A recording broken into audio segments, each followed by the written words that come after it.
Okay, are we ready? I can't see you. So. Yeah, he did. Hi, guys. Sorry, that was a little abrupt. Welcome back to Donuts for Breakfast with Desire to Inspire Studios Foundation. I am Raw, the operations director here, and I have with me Mr. Mark Dale of RX Safe Marin. We are continuing our conversations about youth, drug use, suicide, and how we can work in our community to lower the rates of all of that and provide a healthy foundation for our kids, and how we can work together to just build a better community and lower all of those issues. Thank you. And I appreciate you so much for having me here. Yes. It means a lot. And to be able to share all these thoughts. And as I was thinking today, I'm driving over, I'm going, okay, is today a buttermilk day or a raised donut day? It's kind of like one of those things that you kind of go. So I'm just going to hit it right down the middle if you don't mind. Absolutely. 420 will be upon us before we know it. And, not everybody knows where 420 came from, but I do have a San Rafael High School graduate right here. And can you explain the history of 420 at your illustrious school? Oh my goodness. I don't know that I committed that much of it to memory. I do know that it was code to meet each other out in front of the statue. What is the statue of? Yep. Who was it? Descartes. I feel like it's Descartes, but I'm not sure. But yes, it was code. I think it is. It is Descartes. Yes, my memory is. But it goes back to 72 or 73, yes, and early 70s. Those classes actually dispute each other as to who really came up with it. I mean, because it's become a global code. Yep. And 420 is this deal.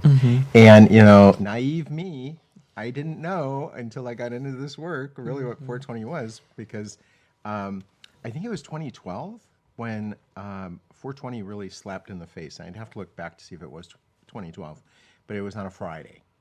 And 420 for students at that time, it became a national holiday. Okay, it had just, and I remember one day in particular where, and I'm certain it was on that Friday, they had, San Rafael Police Department had like 5 or 6 students sitting on the curb at the gas station kind of over by Northgate Mall. Okay. Okay, and so they have 2 police cars and all these kids sitting on the curb. Okay, they got busted. Then later in the day, I was at San Rafael High School in a meeting, and cop car. I mean, it was just amazing, the police response heading out to Loch Lomond. And I went out there, and I found out through my friends that mutual aid, mutual assist call had gone out.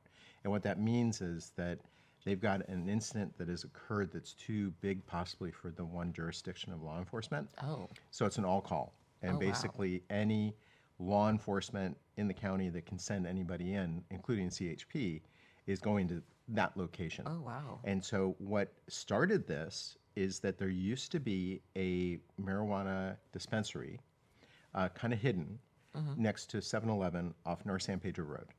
And it was tucked in there between the laundromat and the 7-Eleven. And there had already been complaints about it, because at that time there was a really nice, cool assistant U.S. attorney here in this northern district named Melinda Haig. And she was doing crackdowns on pot, the illicit distribution of pot, because pot in and of itself, the plant, not hurting anybody. It's all the crap that goes around it, and the cartels and the money and the guns and all the distribution dynamics. So what happened is apparently 4 students had gone in, guns drawn, shots fired, takedown robbery. Oh, no. They tried to clear the place out. Oh, no. Their big mistake is they went around China Camp. Why? Why would you do that? Because they're stupid idiots. I mean, I don't know. It actually... You're totally pinned. There's one way in, one way out. So at Loch Lomond, when I went over there, there's all these, detectives and police, many of them dressed just like this, with high-powered weapons, doing this whole thing, and they got him. And I think it was one was a recent graduate from Terralina High School. The other 4 were students of Terralina High School. And I want to say a few of them were African-American in the mix. And it was a mess. It was just, that was such a stark introduction for me to 420. Wow, yeah. Because our story with Nicholas started in 8th grade. His first drug of use was pot. That's the first thing he was using to self-medicate to try to deal with the trauma from the car crash we had had. Right. And seeing mom's legs broken and all the pain and suffering that went around that, he was hurting. And that's really what led him on his path. So the cannabis industry would love to have you understand or make you think nobody's died from smoking a joint. Not really. If you kind of do some tracking down line, how that door opens, and the folks at MCOE, at the community school, which is kind of the school of last resort in the county, and almost every school district has a alternative school. Madrone being one of them for Santa Fe, San Andreas down there for Redwood, and because not every kid is meant to be in a comprehensive school site, but I am a believer in the alternative school sites because usually it creates a lot more of like 4 students for every teacher instead of 30 students for every teacher. Yeah. But what you end up with is the kids who start using this, it derails their progress, their pathway. Yeah. Takes them down a different path. And the other key thing about this is that so many of the heroin, meth, oxy users, the hardcore users, when you take an inventory from them, what was your first drug you ever used? It was pot. So it's real. You got to kind of try to figure it out. If you're using it to chill out, if you're using it properly for your own use, okay, I'm not against that. Right. If you're terminally ill, dying from cancer, and it's the only thing that's bringing you some peace, go for it. I'm totally there. But when it comes to our youth, there's a cell job that occurs that is BS. Right. So sorry to start so hard and heavy on this. No, I actually I run around in circles about, pot is the gateway drug when it comes to like adults, because as you know, I didn't do anything as a youth because sports, and my mother terrified me and she knew all the cops. Good on her. Yeah. But, and like you said, like when you're developed, your brain mentally developed enough to make those choices, like I'm going to use this as a chill. I'm going to, I don't like to drink and I like the way it makes me feel, but I can have like, a half a bowl or like a half a joint or whatever, and it serves the same chill. That's a cognizant decision, as opposed to our youth who are still learning how to navigate life, navigate their own emotions, navigate social environments, and it becomes a self-medication. And as a self-medication, like with anything that can become addictive, whether mentally or physically addictive, you're going to chase that high, and eventually the high is not going to be enough, and you're going to slide to something else. Yep, 100%. And I think that what you've got to question, and so much of what our time together has been about, is our youth. Right. Because if you're able to prolong usage of anything, the alcohol, tobacco, marijuana, tobacco is highly addictive. Yeah. The nicotine, the tobacco industry, no, it's not addictive. Yes, it is. It's one of the most addictive things out there, nicotine. Yeah. So then when you get into the other spectrum of drugs, and no drug lives alone, you've got this dynamic that our youth are at such high risk. And who's the ones pushing it? Okay, so tobacco industry, corporate tobacco. Alcohol industry, corporate alcohol. The cannabis industry took the big tobacco playbook, is what they call it, and tried to really get cannabis going, but the terminology, the messaging, the softness, all this kind of stuff around it. Now, if your brain is fully developed over 25, let's say, great. If it's something that works for you, that track runner who got in trouble at the Olympics, I thought that was absurd. Yeah. Holy crap. And then you've got the Russian skater who has her grandfather's, heart medication because maybe she drank from the same glass or ate off the same plate. Really? Where does that come from? I got real strong opinions about that whole And she's not African American, is she? No. Cute little 15-year-old Caucasian girl. Anglo. And she's sitting here and all the protections around her because she was a juvenile. Right. But this incredible track star who mother or grandmother had just passed away. Mother passed away. Yeah. Who was grieving, and she's old enough to know, but whatever showed up in her drug test, however the trace amount or wherever it was, THC. Not a performance enhancing drug. BFD. It does not matter. No, it really doesn't. Yeah. So when I look at it, I think what's really important here is that I brought in an incredible group of people into Marin County back in 2015. And I wanted to repeat it in 2020, but the pandemic was here. So it's on my radar screen to hopefully have it coming up at some point here. If not this summer, it might be into next year.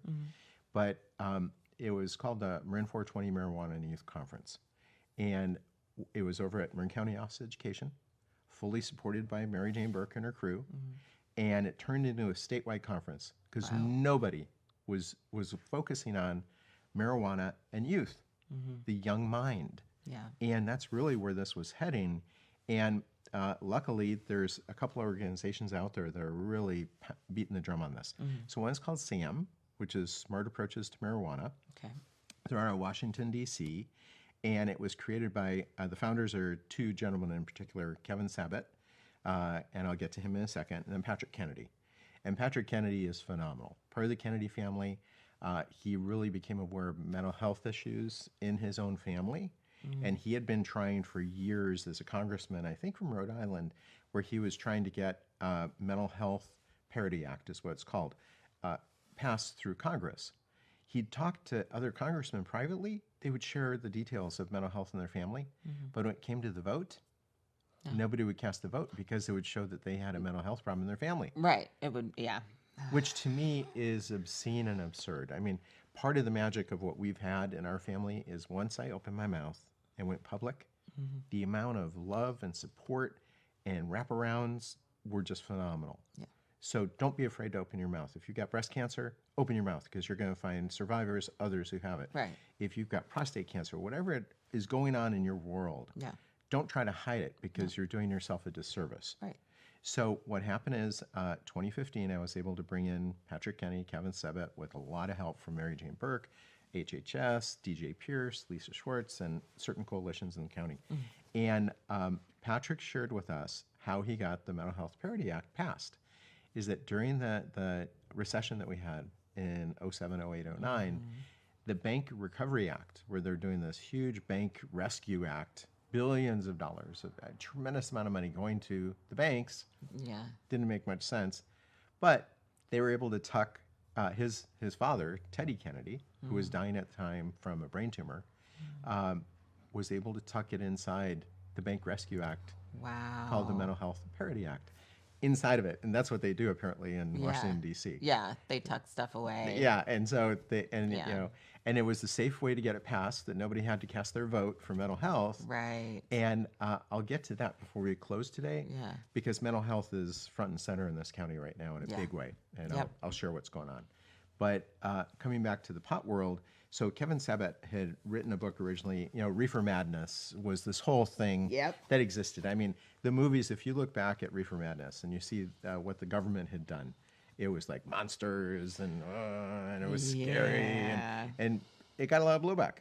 Okay. And I get it because people who were like, wait a minute, I'm smoking my joint. I got some munchies. It's not making me crazy. Right. Okay. But the joint then was so low THC compared to the joint now is such high THC. Then you look at the derivatives, dabs, wax, vapes, and edibles. Those are the danger It's a zone. different beast now. Oh, yeah. Wax. If you do a bit of wax and it's 99% THC, you are putting your brain at risk. I don't care if you're 12-year-old, 15-year-old, 50-year-old. I know of elderly, I shared before, who went to a party and they had some chocolate cake. They didn't know pot was in it. Ended up in the hospital because the impact on their elder brain was very similar to an impact on a young brain, Yeah. which draws a correlation. So Kevin Sabat had written a book called Reefer Sanity. That was his first book out. Okay. And so here they had started SAM, and it was growing and it was getting stronger and stronger. And 2015, we bring them out here for this great event that occurred. And people came in from San Diego, Sacramento, Humboldt, you know, the Golden Triangle up there, or the Emerald Triangle. Emerald Triangle. Yeah. And so this is his next book called Smokescreen. Okay. Haven't read it yet. A number of folks have given me copies because they're like, man, this is key. And, you know, so the pot industry is just one of the things that I experienced down at the PG&E office one day is I had to go down there and take care of something on my bill. And there was a line, and I'd been in there before, and there wasn't lines before, but there was a line. And it's like this guy had this box of cash at the counter, and they've got a money counter on the back of the thing. Yeah. And it was just like, I'm like going, oh God, what's this? And he kept on talking to the lady next address, next address, next address. He's paying all of these bills in cash, all right, big bills. So the next day I came back in and I said, what was that? Oh, these are grow houses. And he can't, so it was just like stunning. Wow. And, PG&E has their way of tracking these things in a pretty cool way. And they're able to look at it and deal with it. But so like PG&E knows that when something is when usage is too high, they could alert law enforcement that we've got a grow house here. Right. Because grow houses can be dangerous too. And, so it's just very frustrating. Here, you put it here. It's my coffee. No, I'll Thank take your you coffee. for the cookie. Oh my God. Thank you, Trevor. That He's is such a good service little above gopher. and beyond. Such a good. Watch out. He's so good. It's a good thing this isn't live, So, except for it is. so two of the groups that came in, there was many groups that came into that Marin 420 Marijuana and Youth Conference to just attend it. One was called CALM, which is Californians Against Legalization of Marijuana. They're out of San Diego area. Okay. And then they expanded it later to something called ALM, which is Americans Against Legalization of Marijuana, because Colorado was the test site for recreational use. Right. And there was some great reports being done by HIDA, which is High Intensity Drug Trafficking Areas, the Rocky Mountain Office, and this Tom Gorman, I think is his name, the director at the time who wrote these reports. And the reports were very spot on. It's like, what's happening with teen suicide rates? Increasing.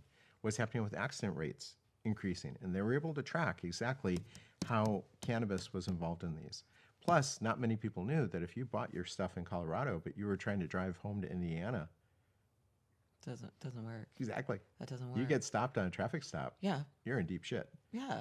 So Even if you're in, like, if you're border, I mean, because it's still not federally legal. So, yeah.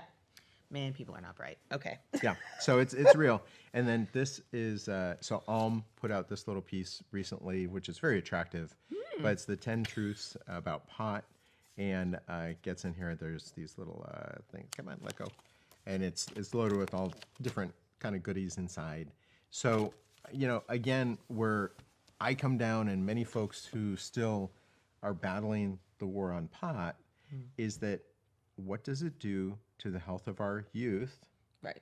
What does it do to our productivity nationally? What does it do relating to car crashes, driving under the influence of?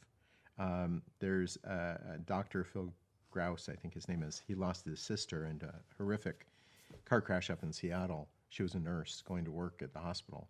And apparently the individual driving the other car was totally loaded on pot. And she died in the crash. And so he's used that as his platform nationally, where he gets out there and says, guys, wake up. Let's be real. Because this is not just about a plant. Right. This is about the money in the industry. Yeah, the industry. It all comes back to industry, and it's such a explosive combination when you think about, well, when I look at health, mental, physical, and the like rugged individualism of the American persona, and how institutions feed into that, which reinforce things like self-medicating, which reinforce things like not sharing what's going on with you, what reinforces things like not really accepting children as whole people who need the same kind of care and consideration for their mental and physical well-being that adults do, and that the industries are here for money, and it is a tried and true business model that the younger you get your clients, the younger you grab them, the longer you'll have them. Ooh, I like that. The way you said that. The younger you grab them, the longer you'll have them. That's it's you know true. what I mean? And it's why cool is a great selling point. It's why sex is a great selling point. It's the reward centers in the brain. I mean, and what Don Carney from YMCA Marin County Youth Court, which is now Youth Transforming Justice, It was in the paper recently. They got like $1 million grant from marijuana money. Right. Okay, so it's interesting because these taxes that they have, like the tobacco tax, it funds all these kind of tobacco committees and stuff throughout the state. The one we're in county, I think it's called the Smoke Free Coalition. So they're getting tobacco tax support money to provide for that. Years ago, I'm like, guys, marijuana is smoked, so it's like that could be in your wheelhouse. No, we're not funded for that yet. So when the funding comes through, then they can do it. Yeah. Okay, so it's chase the dollars, look at the money, and you're totally on it. So it's not just about the corporate greed. Yeah. It's about the governmental dynamics around it too. Right. And so here's Don Carney, who got this. It's like $330,000 for 3 years, kind of thing. Wow. But what it comes back to again is mental health and wellness, mental well-being, and you know, if you are needing to numb yourself or self-medicate by drinking drinks every night to numb the pain or whatever is in your world, then you got to check that out. Right. You know, AA, there's great AA environments. If you're taking pills, if you're taking other drugs to, again, numb your world or to put on your rose-colored glasses or change your perspective of things, you got to check that out. Right. It's a disservice in Silicon Valley where you've got these tremendously brilliant folks doing programming and code and everything, and then you hear that they're microdosaging LSD or psilocybin or something, trying to make them sharper, better, quicker, whatever. Yeah. That's how people get in trouble with meth mid in their 30s, 40s, is they feel like they're not as sharp as they were in their 20s. It's just perception. Right. It really is. I mean, right. And that goes right back to like that rugged individualism, that bootstraps mentality, that if you're better, you'll do more. If you are constantly improving, then you will constantly progress in this, you know. I mean, look at when you're an athlete. You're a professional, high-quality star athlete, be it a quarterback or a track star or whatever. Yeah. Your body can only endure so much, and you're only going to be breaking records for so long, for a window of time. Yeah. Right. So there's a time that you need to exit gracefully. Right. And oftentimes they'll call fighters don't know when to stop. Yeah, they don't know when to bow out. But there's also so much stigma around. We are closing in on our time today, but I'm going to divert because this is something that I think about a lot when it comes to the work that I'm doing in my journey and my inner work and my healing and how I want my kids to frame themselves within society. And there's moving socially, like following the scripts, following the norms, the mores, all of the walls put in place by American society is kind of like walking into a funhouse mirror, in my opinion. Yep. You walk in thinking like you spent the time as a youth figuring out the things that you loved, you figured out what you were interested in, you went through the hardships of middle school and high school, and you hit 18, right? And you think you have an idea of who you are. And then you walk into the funhouse mirror of adulthood, and everything is reflected back at you. Yep. And you have to figure out which images are the most true, which images are smoke and mirrors, which ones apply to you. And it's, you were talking about, elite athletes. And there is a period of time where you are at peak performance. But for some reason in American society and in sports in general, we have decided that peak performance equals youth. Yep. And that is not the case. Oh my God. We're going to have to pick that up on the next time we're together, because you hit on something huge. Ageism and what happens around that. I was in the entertainment industry for a number of years. And I got to tell you, if you're over 30, you're dust, right, unless you have power to produce or you have those connections to do it. But they start looking at you, oh, your idea is coming out of your 40-year-old brain. That's not as good as this 20-year-old brain over here. Really? Really? Yeah. Really, Fred? And who's our president right now? How old is he? He's so old. I know, but did he want to? No. Thank God he said yes and he came back, because he was able to dislodge 45 out of that position. But 45 is not going away. Don't even get me started on that. We're like, Biden. I'm like, he's just a placeholder, people. We just needed somebody to sit in the seat for a minute.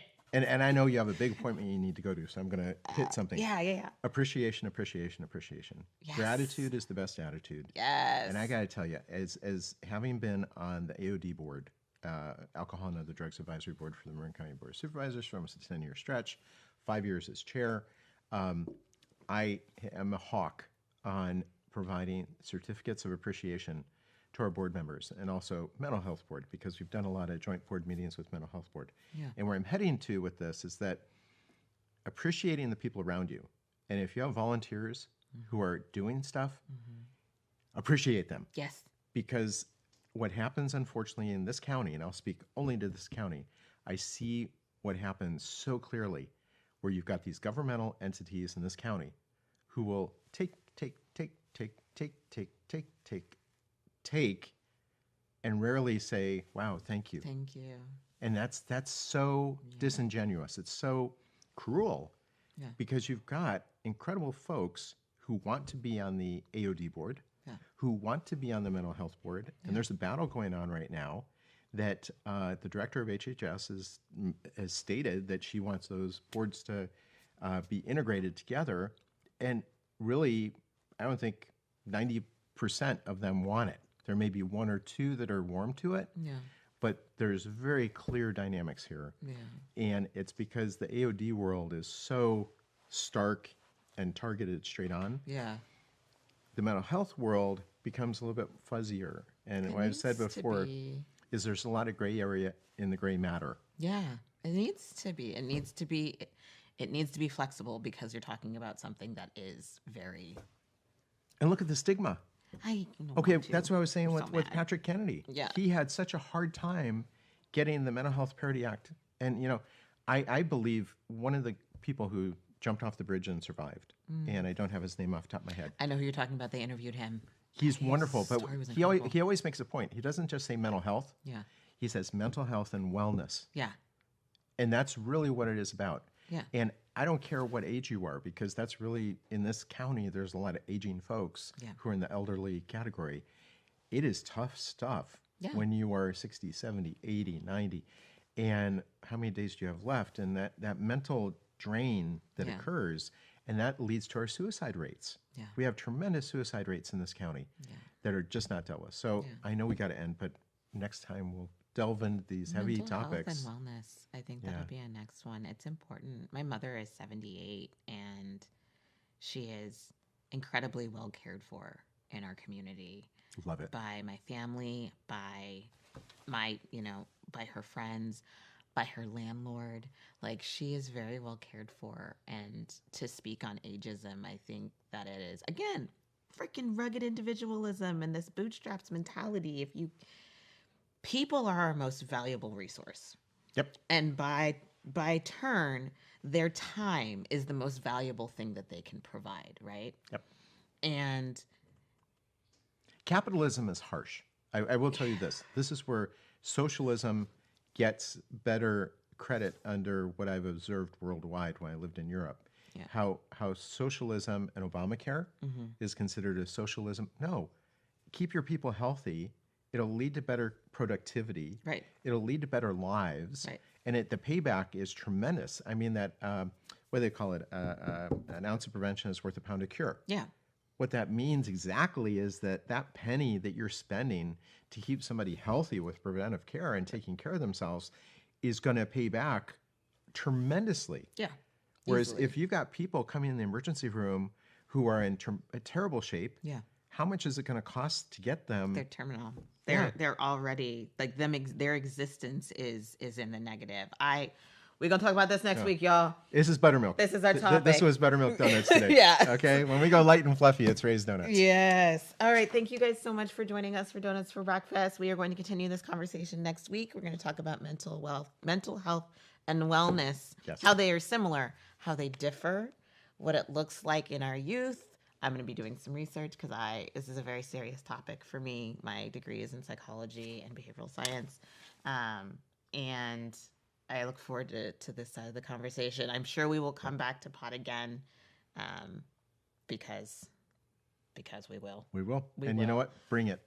right. Bring it next week. I'm going to be ready for you. Anyways, it's So- going to be intense next week, you guys. Join us next Thursday at 9:30 for Donuts for Breakfast. Me and Mr. Mark Dale. We will see you next time. Don't forget to share a smile and share your story. It might save a life. Yep. Love you, Ron. Love you, Mark. Oh, gosh. You are welcome to have this if Yes, you wish. please. And, what frustrates me a little bit is that